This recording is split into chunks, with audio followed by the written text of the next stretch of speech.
Hello guys, കേരളത്തിലെ ഒരു കുണ്ടും കുഴിയും നിറഞ്ഞ ഒരു റോഡിലൂടെയുള്ള യാത്ര.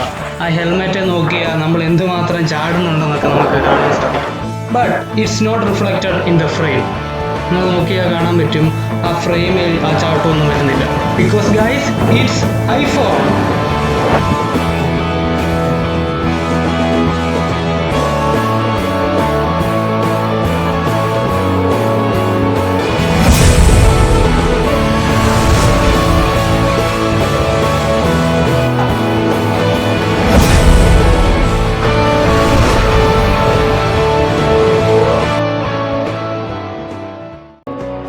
Hello guys, welcome to ടെക്കീന.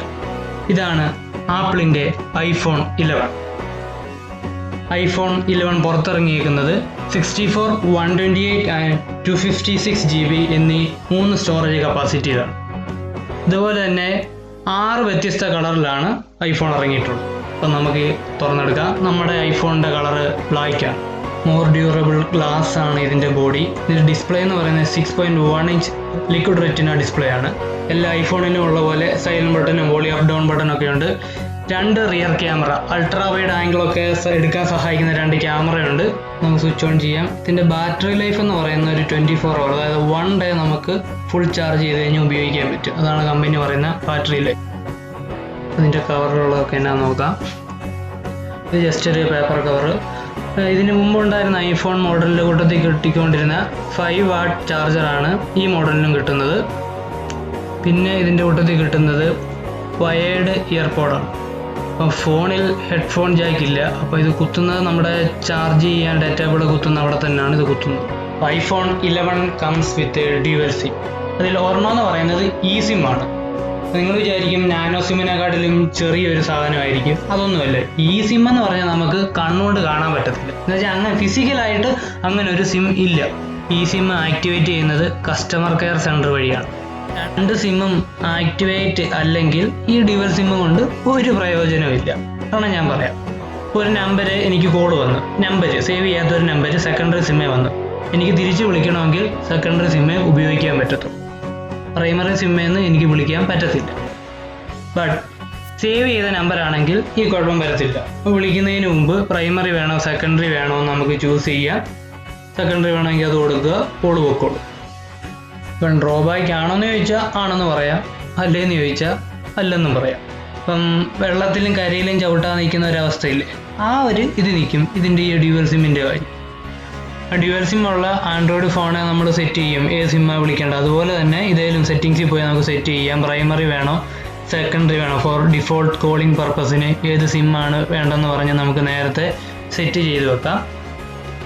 ഡിഫോൾട്ടായിട്ട് primary set ചെയ്ത് വെച്ചേക്കുകയാണ്. പിന്നെ നമ്മുടെ ഡയൽ പാഡ് എടുത്തു കഴിയുമ്പോൾ മേളിൽ കിടത്തിട്ടുണ്ട് യൂസ് പ്രൈമറി വേണോ സെക്കൻഡറി വേണോ. ഇപ്പം പ്രൈമറിയാണ് കിടക്കുന്നത്, പ്രൈമറി മേളിൽ എഴുതിയിട്ടുണ്ട്. നമുക്ക് സെക്കൻഡറി വേണമെങ്കിൽ സെക്കൻഡറി സെലക്ട് ചെയ്ത് സെക്കൻഡറി വരും. ഡയൽ പാഡിൽ നമുക്ക് കോൾ ചെയ്യാൻ പറ്റും ഏത് സിമ്മാണ് വേണ്ടതെന്ന് ഉപയോഗിച്ച്.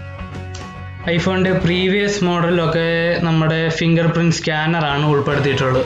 ഐഫോൺ 11 നമ്മൾ അൺലോക്കിങ്ങിന് ഉപയോഗിക്കുന്ന നമ്മുടെ ഫേസ് ആണ്, ഫേസ് ഐ ഡി അൺലോക്ക് സിസ്റ്റമാണ് ഇത് ഉൾപ്പെടുത്തിയേക്കുന്നത്. പിന്നെ ഇതിൻ്റെ ബാക്ക് ബട്ടൺ എന്ന് പറയുന്നത് ജസ്റ്റ് ഒരു ബോട്ടം പാർട്ടിൽ ഒരു വര കാണാം. അതേന്ന് സ്വൈപ്പ് ചെയ്യുമ്പോൾ മേളിലോട്ട് സ്വൈപ്പ് ചെയ്യുമ്പോഴാണ് നമുക്ക് ബാക്ക് ബട്ടണായിട്ട് നമുക്ക് അത് ഉപയോഗിക്കാൻ പറ്റുന്നത്.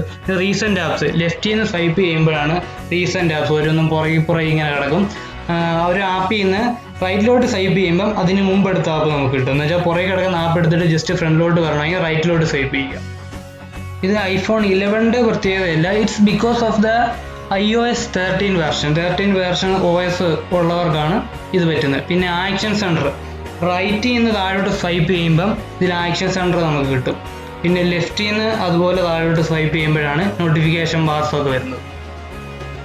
ഇതും iOS 13 വേർഷന് ഉൾപ്പെടുത്തിയിട്ടുള്ളതാണ്. ഇപ്പോൾ എബൌട്ട് സെക്ഷനിൽ പോയി കഴിഞ്ഞാൽ ഈ ഐഫോണിൻ്റെ കുറേയധികം ഡീറ്റെയിൽസ് നമുക്ക് കിട്ടാം. മോഡൽ നമ്പറും അതുപോലെ ഇതിൻ്റെ ലിമിറ്റഡ് എല്ലാത്തിലുള്ള ലിമിറ്റഡ് വാറണ്ടി എല്ലാം ഉണ്ട്. So guys, thanks for watching my video. Do like, share and subscribe. Thank you all.